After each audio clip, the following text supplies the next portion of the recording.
pas faire plaisir à tout le monde, c'est très difficile. Or, il y a ceux qui sont pour les pigeons et ceux qui sont contre les pigeons.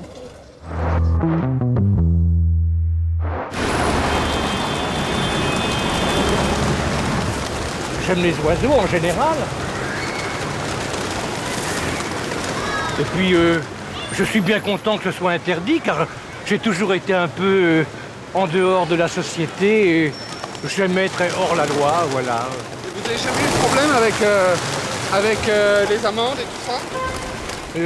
Si, j'ai eu des problèmes, mais disons... Je voudrais vous demander une chose. Oui. Je vous ai dit de ne pas les alimenter. Vous pouvez me présenter vos papiers? Mais qui êtes-vous Je suis de la préfecture de police de Paris. Ah bon? Vous me présentez vos Ah papiers. non, j'ai pas de papier. Vous m'attendez, vous me suivez. Oui, d'accord. Non, vous arrêtez là, je vous ai dit. Je ne vous ai pas dit. Non, mais Je vous ai demandé... non, mais laissez-moi tranquille, merde. Alors pourquoi vous criez là? Là, fous-moi la paix. Espèce de connard. Fous-moi la paix. Fous-moi la paix, bordel de bon Dieu. Connard, va. Vous avez déjà eu des ennuis avec eux?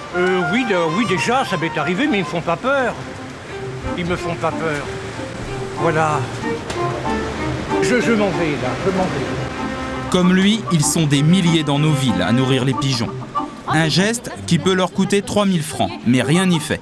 Quand on aime les pigeons, on ne compte pas, et tant pis pour les dégradations qu'ils provoquent. Les pigeons sur la fenêtre, il y a des plumes qui s'accrochent au beau petit pommier d'amour qui se trouve moins moche avec ses plumes qui s'accrochent. Selon les estimations officielles, il serait 80 000 à avoir élu domicile à Paris. 80 000 pigeons, un chiffre stable grâce à la sélection naturelle. Pour beaucoup de Français, ils font partie du paysage parisien. Seulement voilà, leur recoulement a un prix. Les pigeons provoquent des dégâts considérables aux devantures des immeubles, aux monuments historiques, aux statues. Un vrai problème d'environnement. Derrière ces lourdes bâches, des dizaines d'artisans spécialisés dans la rénovation des statues. Mais aussi, plus discrète, une équipe de professionnels de la lutte anti-pigeons. Leur mission, éloigner définitivement de la façade les premiers pollueurs de l'édifice en installant sur chaque statue, dans chaque recoin, une mini-clôture électrique invisible des touristes. Vous voyez, il se posait sur la tête du Christ et il fiantait de chaque côté de la tête du Christ. Vous voyez, il y a des marques. C'est la fiente qui a fait ça. Hein? Ici, c'est moins attaqué. Donc, il est évident qu'il faut protéger la tête du Christ, qui est un perchoir. Il y a les épaules aussi, se trouve un perchoir. Et pourquoi on a été chercher la main là-haut? La main, c'est parce que c'est un pré-perchoir, parce qu'ils surveillent toujours avant de rentrer chez eux. Alors, on les éduque. C'est un système qui est électrique et on envoie à l'intérieur de ces deux conducteurs des impulsions qui sont de 2 kg ou 4 kg, mais sans ampérage. Le pigeon ayant une mémoire et sachant parfaitement bien qu'il va se faire piquer là, ne revient plus. Ce dispositif fonctionne déjà depuis 15 ans sur la fontaine de Trévise à Rome. Principal inconvénient, son prix.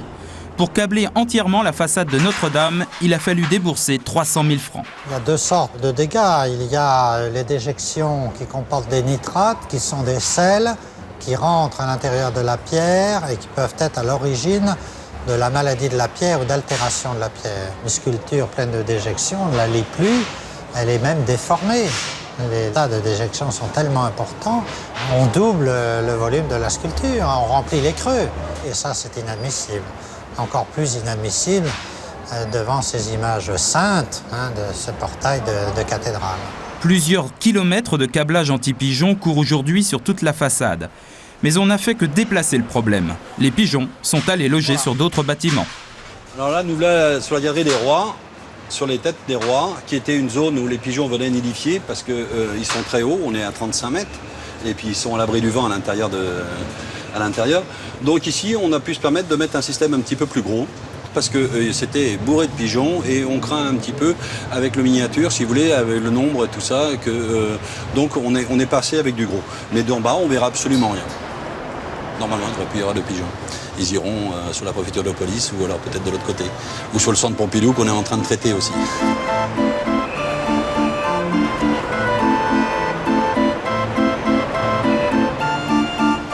Il n'y a pas que Paris qui souffre de l'invasion des pigeons. Toutes les villes sont touchées. Exemple Antibes, où toutes les statues sont souillées par les déjections des volatiles. Après avoir essayé des graines stérilisantes inefficaces, la municipalité a fait appel à des exterminateurs. Chez les Fontenot, on capture les pigeons de père en fils depuis les années 50. Plus que jamais, c'est un métier d'avenir, tant il est vrai que les pigeons sont devenus la bête noire des citadins.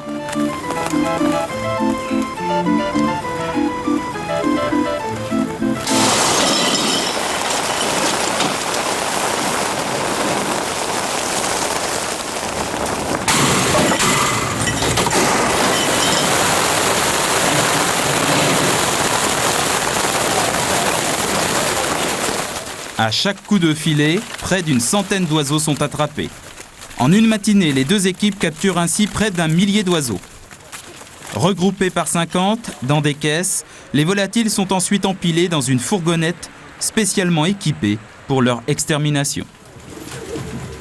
Alors voilà aujourd'hui donc l'objet de toutes les critiques de la part des amis des animaux que l'on peut comprendre. C'est le système qui est encore majoritairement utilisé par les services municipaux pour trouver une solution en ce qui concerne le devenir des animaux. Donc c'est un caisson à CO2 qui nous permet bien sûr après capture d'euthanasier les animaux de façon digne puisque ça se passe dans des conditions qui sont tout à fait acceptables, bien qu'évidemment la solution finale ça soit la mort. Les animaux donc sont placés dans ce caisson que je peux vous ouvrir. Au départ, ces pigeons étaient récupérés à des fins commerciales, à des fins d'élevage, donc effectivement jusque dans les années 70-75. Et on s'est rendu compte qu'effectivement ces pigeons de ville étaient porteurs sains de virus, parasites et transmissibles à leurs congénères ou à tout un tas de volailles. Et donc en conséquence, ces pigeons de ville ne peuvent plus aujourd'hui être exportés ou lâchés sur des sites donc en dehors des zones urbaines. Donc effectivement, on a mis au point ce système il y a une quinzaine d'années. Aujourd'hui, c'est un système qui est encore utilisé par les services municipaux dans 80% des cas.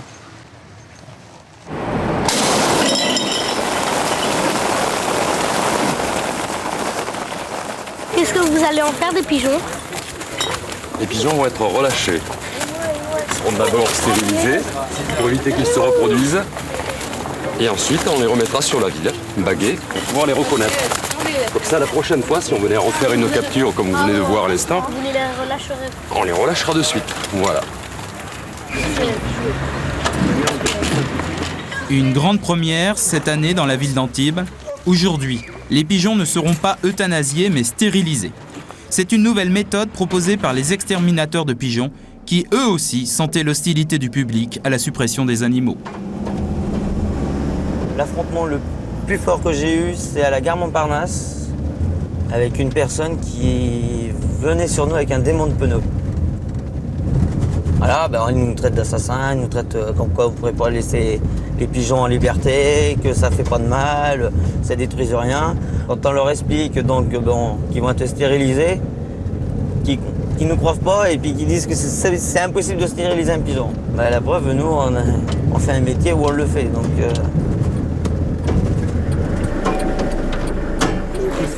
Signe des temps, c'est dans un dispensaire de la SPA de Cannes que s'opère la castration des pigeons. Qu'est-ce que vous faites là?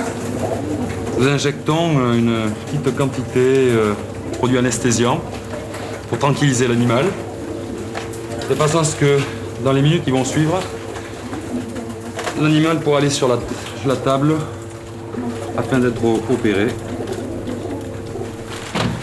3 ou 4 minutes après l'injection, les pigeons sont prêts. Les castrateurs n'ont qu'un quart d'heure devant eux, le temps de l'anesthésie. Un garage fait office de bloc opératoire de campagne. Démonstration.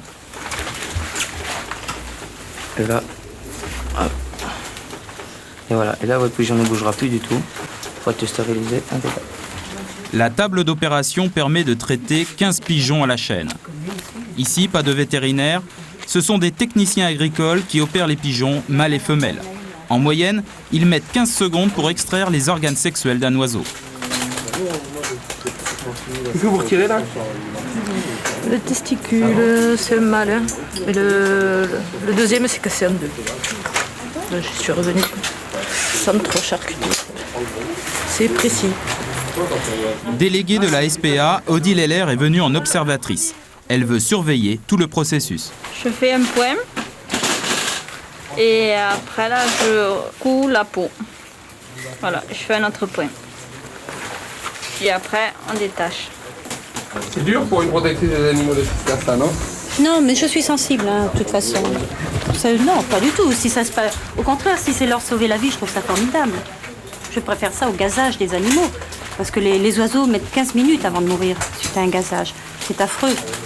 Nous avons des taux de mortalité qui sont de 10% aujourd'hui, en intégrant toutes les phases. Donc la capture proprement dite, le stress de la contention, puisqu'on a quand même affaire à des animaux sauvages, l'opération et le relâchage des animaux. Moi j'ai assisté, quand on relâche les pigeons, c'est absolument sensationnel de les voir s'envoler à tire d'aile. Il reste un petit nombre au sol qui reprend petit à petit. C'est vrai, c'est assez spectaculaire. Un peu plus engourdi, un peu plus fatigué, mais autrement les autres s'envolent avec une grande facilité. C'est absolument incroyable. Et je pense qu'avec cette méthode, on va finir par réconcilier les amis et les détracteurs des pigeons. Parce que là, naturellement, pour éviter justement qu'il y ait des problèmes, il faut éviter la prolifération. Et dans les villes, s'il y a prolifération d'animaux, que ce soit chats, pigeons, etc., il y a mésentente.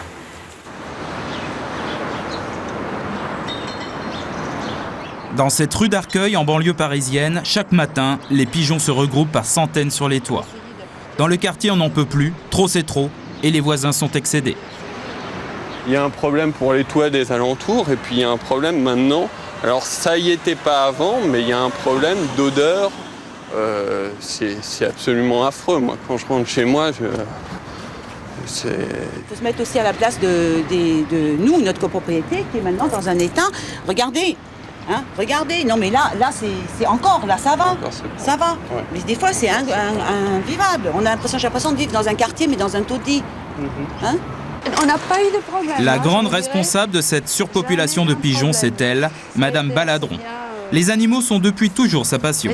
Ses premiers pigeons sont arrivés chez elle pour picorer le pain de ses canards. Apitoyée, Madame Baladron a commencé à leur donner du grain. Erreur. En quelques mois, ils étaient des centaines. Face aux plaintes des voisins, la mairie l'a sommé de résoudre le problème. La menace est claire, si les pigeons sont encore ici dans un mois, ils seront exterminés. Pour les sauver, cette protectrice des animaux a dû se résoudre à faire appel aux captureurs, ceux-là même qui exterminent les pigeons en temps normal.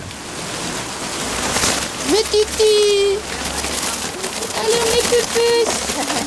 Venez voir, il va s'étouffer celui-là, il va s'étrangler, j'arrive pas à enlever le filet. Regardez. Je sais pas comment il a mis le filet. Ah, bah formidable.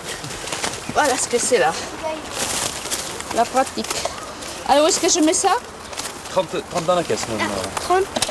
31. Et regardez comme il est beau celui-là. Viens, mon grand. N'aie pas peur. C'est quelle espèce celui-là? Oh, regardez-moi ça. C'est un vissé. Un vissé, hein? Allez. J'en ai. Ils sont gros, hein, mes pigeons. Et ils sont gros parce qu'ils sont bien nourris? Ah ben voilà, un pigeon bien nourri, il n'est pas malade. Et ils ne peuvent pas dire les gens qui sont malades. Ils sont malades parce qu'ils sont misérables, les pauvres. Ils sont toujours en train de chercher dans les poubelles. Personne ne les nourrit. Non, jusqu'à 50, on peut mettre dans une. Combien? 32. Alors mes titis, on va se préparer pour partir. Un long voyage, hein? Un long voyage. Les pigeons d'Arcueil sont attendus en Normandie, à 150 km de Paris. C'est un militant de la cause animale qui transporte les volatiles vers leur nouveau logis, un refuge pour animaux maltraités. Une volière a été aménagée dans une grange pour recevoir les pigeons parisiens. Une pratique en fait totalement interdite par la loi. Les pigeons déplacés pourraient contaminer les élevages de volailles de la région. On va les garder là, dans la volière, une quinzaine de jours. Et après, ils seront relâchés et on leur met des graines pour qu'ils restent sur le site. Et vous en avez accueilli combien, selon vous, à peu près, des pigeons depuis les pigeons, on pourra dire des milliers. Des milliers. Donc même s'ils restent pas, si tous ne sont pas restés là, on ne peut pas vérifier s'ils restent exactement là, mais il y a les fermes autour, c'est loin des centres urbains. Le plus proche ville, la grande ville est à 50 km, donc ils restent en général dans les environs. On espère qu'ils restent tous là. C'est à Paris que la facture des pigeons est la plus lourde. Alors il a fallu s'attaquer au problème, sans fâcher pour autant les amis des bêtes qui sont autant des lecteurs potentiels. Au Conseil de Paris, le Monsieur Pigeon, c'est lui. Vétérinaire, Jean-Michel Michaud est pour la prévention basée sur la biologie du pigeon.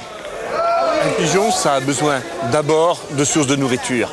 Et un marché tel que celui-là, avec tout ce que ça peut laisser comme source alimentaire, eh bien, constitue un bon approvisionnement pour le pigeon. En effet, le pigeon est omnivore, il mange de tout, et donc il n'est vraiment pas utile de leur donner à manger en plus de ce qu'ils peuvent déjà trouver par ailleurs. Limiter le nombre des pigeons en raréfiant leurs sources d'approvisionnement, c'est le premier axe d'un véritable plan de bataille. On nettoie les marchés, on dissuade les nourrisseurs. Deuxième axe, limiter la nidification. Comme ici, l'enseigne d'un commerçant a été colonisée par les pigeons. Alerté, Jean-Michel Michaud est venu se rendre compte sur place en qualité d'expert S-pigeon. Ah, c'est bien là. Vous voulez monter, non? Oui, on va...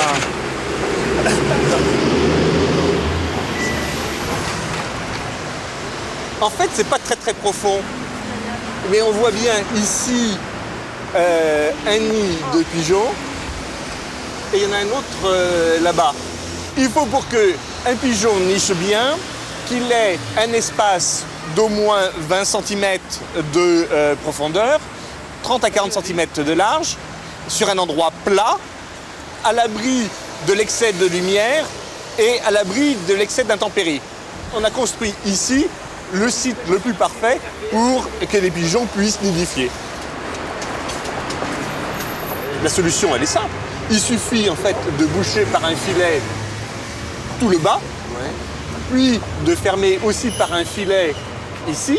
À mon avis, c'est des petits travaux, c'est pas des gros travaux, et ça sera totalement efficace si c'est bien fait. C'est vous qui allez le faire. Ah, non, c'est pas la ville de Paris qui le fait. C'est pas la ville de Paris. Non, la ville de Paris, si vous voulez, les pigeons de Paris n'appartiennent à personne, et en particulier, ils n'appartiennent pas à la ville. Je la comprends, donc les travaux sont pour nous. Les travaux sont pour vous, voilà. C'est clair. Dans l'entretien de votre... Vous allez nous aider à quoi alors? Rien. Ah ben oui, je vous donne des conseils, des observes. Des conseils, mais enfin, ils ne font rien du tout. Écoutez, vous passez un week-end et vous le résolvez. On va se mettre tous les deux en bleu et on va le faire. Vous voulez bien? Vous savez, moi généralement quand je prends le marteau, je me tape sur les doigts. Non, alors, mais là, il n'y a pas besoin de marteau, il y a juste à mettre un grillage. On va le faire à deux. Ce sera plus simple. Oh oui. Les pigeons sont ainsi faits. Ils doivent trouver un nid avant de prendre une compagne. Mais une fois le nid trouvé, c'est la catastrophe. Le couple produit 6 couvées de 2 pigeonneaux par an qui deviendront adultes en 25 jours, soit 12 pigeons de Paris de plus par an. Sur les 80 000 pigeons parisiens, on pense qu'il y a uniquement un tiers des pigeons qui se reproduisent. Cela dit, la fraction qui se reproduit, un tiers, arrive avec la prolificité qu'ont ces animaux à maintenir constante la population de pigeons sur Paris. Mais si on diminue le nombre de nids de pigeons, bien entendu, cette population va régresser. Pour réduire le nombre de nids de pigeons, il faut donc bloquer l'accès aux lieux de nidification. Plus facile à dire qu'à faire. Il suffit en effet d'une ouverture de 7 cm pour qu'un pigeon puisse entrer dans un bâtiment. Les clochers sont souvent de véritables HLM pour pigeons.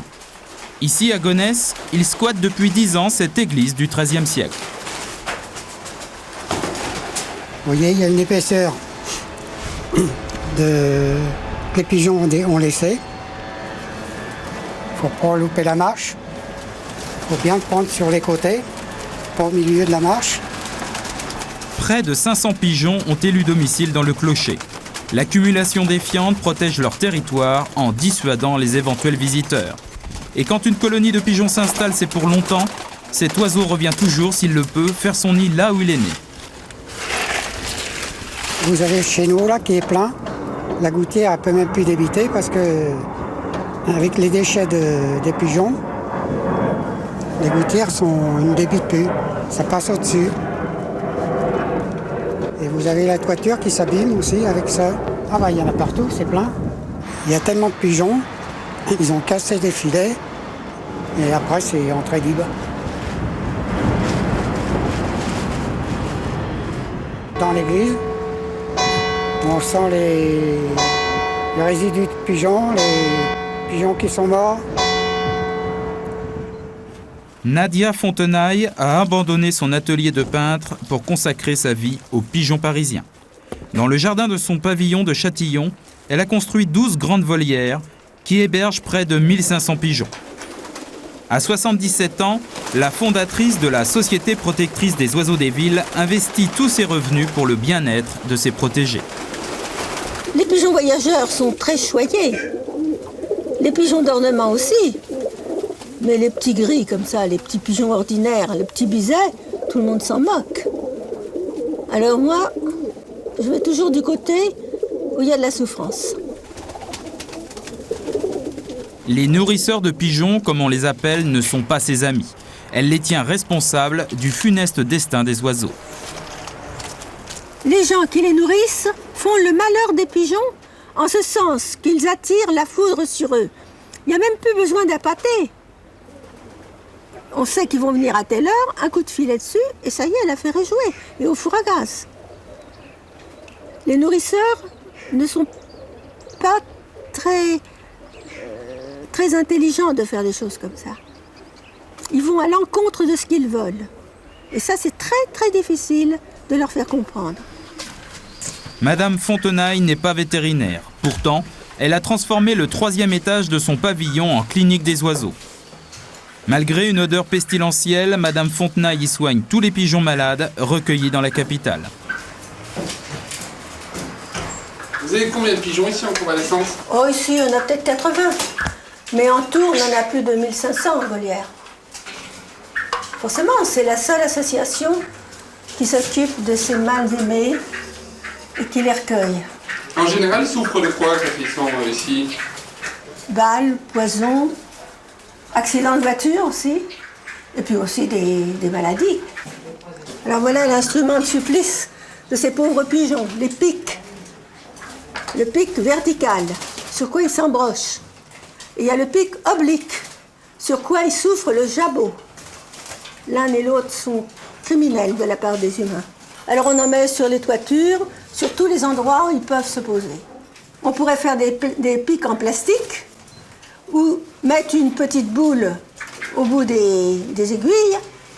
Ça aurait le même office, et même là, ça éviterait aux plus malins de passer entre. Donc ça, c'est de la dépense inutile. Puisqu'il faut parler fric, je dis que c'est de la dépense inutile. Ça ne sert à rien qu'à faire souffrir. C'est tout. L'association de Nadia Fontenaille a proposé une solution aux municipalités. Le pigeonnier. Châtillon, Bobigny et une dizaine d'autres villes en ont installé dans leur parc. Le principe est simple, les oiseaux nichent et mangent aux pigeonniers. Leurs œufs sont accessibles, ce qui permet de limiter ainsi la reproduction des pigeons. J'en capture une quarantaine que je choisis. Il ne faut pas prendre non plus des trop vieux. Je prends des pigeons qui sont assez jeunes. Je les laisse à l'intérieur. Au bout de 30-40 jours, j'ouvre le pigeonnier. Ils partent tous. Et systématiquement après, ils reviennent d'eux-mêmes. Par exemple, je retire une quinzaine d'œufs, j'en laisse 2. De manière à ce qu'il y ait toujours des petits en continuité à l'intérieur du pigeonnier.